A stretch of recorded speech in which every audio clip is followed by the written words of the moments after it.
Burials. The earliest sure evidence of burial with a purpose in humans can be traced to around 100,000 years ago. Animals as diverse as dogs, geese, and elephants have been seen to mourn their dead. Yet once their mourning is over, they leave their dead to rot and move on with their lives. It is only humans who bury their dead and seem to worship the spot of interment. But at what point in history did simply leaving the corpse of a fellow human evolve into ritualized burial?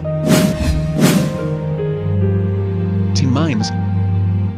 Bronze making is considered the second historical leap in metalworking. Very few metals are workable in their native form, and these include, for example, gold and silver. Bronze is an alloy of copper and tin, and it's stronger than either metal. Troy.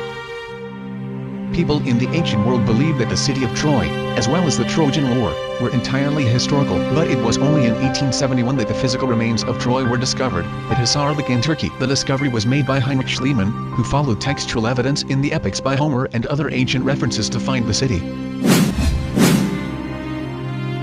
Polished stone tools. The earliest polished tools, most notably axes, were discovered in Japan, and are thought to be around 30,000 years old. The axes are thought to have played an important role in the massive clearing of forests which took place during the Neolithic period, as humans began to prepare land for farming. But the tools seem to have had a purpose even more incredible than the practical function for which they were originally built. Vindolanda documents.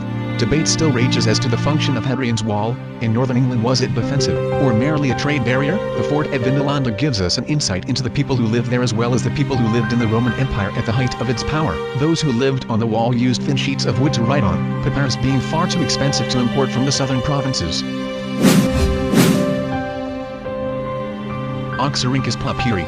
Oxyrhynchus was a city in the south of Egypt. There was nothing particularly noteworthy about the ancient city, and were it not for a quirk of the environment, it would be unlikely that anyone but a specialist in Egyptology would have heard of it today. Library of Ashurbanipal.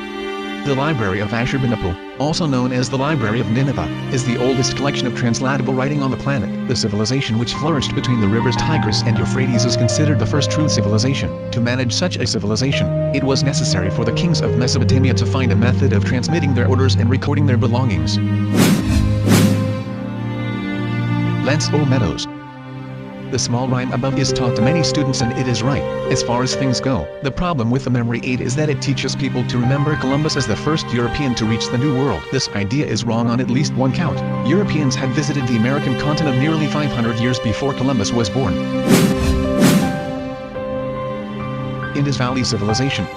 If a continent can be forgotten, then why not an entire civilization? The three most ancient civilizations all sprung up alongside rivers. The Nile and Mesopotamian civilizations were never forgotten, but a whole flourishing of human endeavor along the Indus River was lost until the 20th century.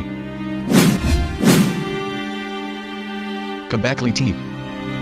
Göbekli Tepe has revolutionized the way archaeologists have seen the past. The site, on a hill in Turkey, is the oldest monumental human construction in the world. The site contains large, upright stones, and complex carvings of animals. Some think it was built as many as 12,000 years ago.